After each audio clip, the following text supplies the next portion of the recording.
These, friends, are the laws of spiritual consistency, spiritual coherence, and spiritual non-contradiction.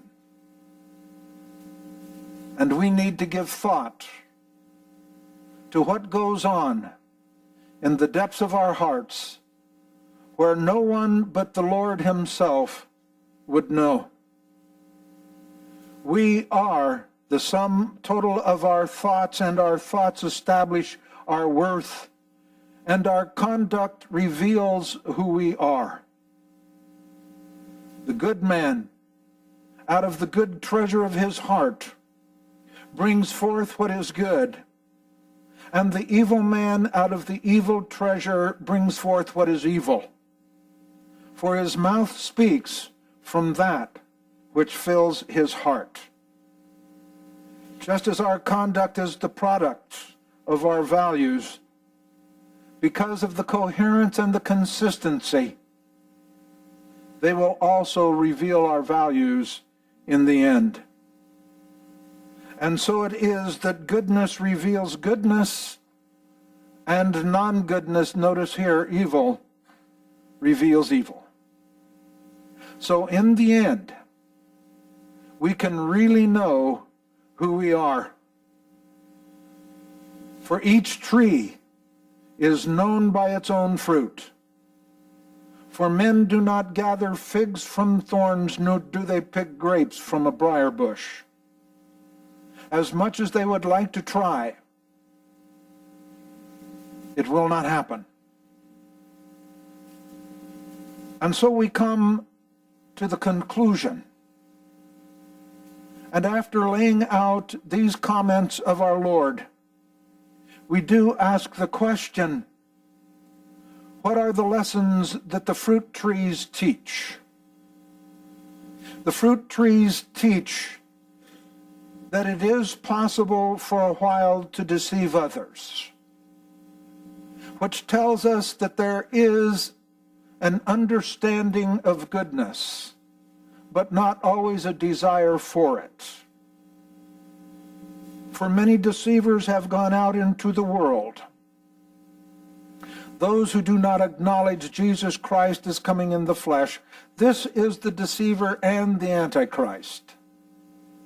Would to God that so many people who like to take the time to sit down with the calculator, with the newspapers, and try to figure out who the Antichrist is, that they would just simply understand that anyone who is not committed to Jesus Christ is Antichrist. That is something that we can rely on. And in due time, when the Spirit of God chooses, the real man of sin will be known, and the believers will know it. It is indeed possible to deceive others. And notice, for such men are slaves not of our Lord Christ, but of their own appetites, and by their smooth and flattering speech they deceive the hearts of the unsuspecting. In each case, perhaps speaking of spiritual leadership, but not always those on the top. Notice those who are slaves love to deceive, even as they are deceived. Because it is possible to deceive ourselves. If anyone thinks himself to be religious, and yet does not bridle his tongue, he deceives his own heart. And this man's religion is worthless. There is the total loss of faith that has no value, and a life that is self-deceived. It's the second time in James chapter 1 that James speaks of being self-deceived.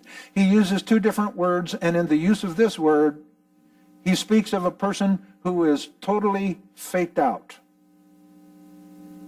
who is so totally blind to the truth that he or she thinks that he is something and he is not. If anyone thinks himself to be religious and yet does not bridle his tongue, he deceives his own heart.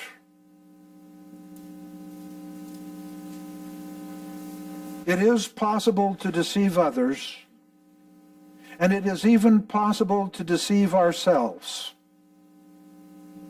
And how great is the deception of the one who is self-deceived. Nevertheless, the truth regularly comes out. You will know them by their fruits.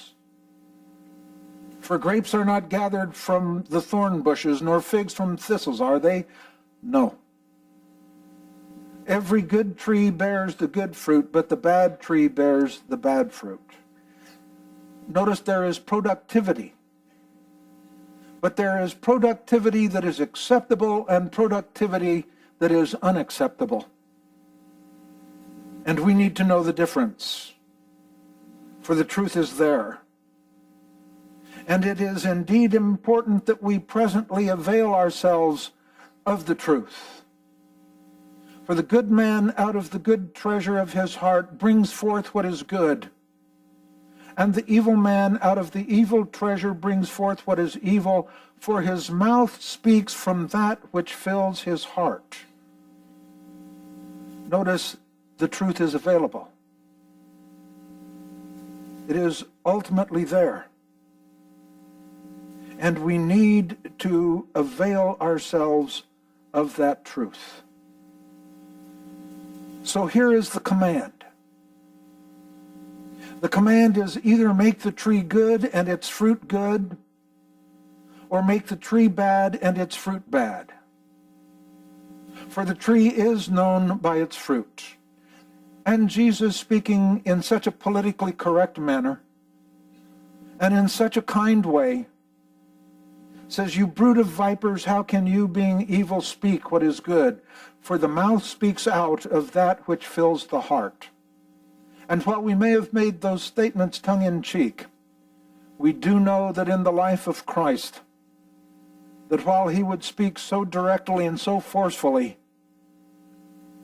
there would come a time when on the mount he would cry out in tears because they would not change from being vipers. It's important that we do. Because for those who make Christian claims, there comes the time when the dance is over.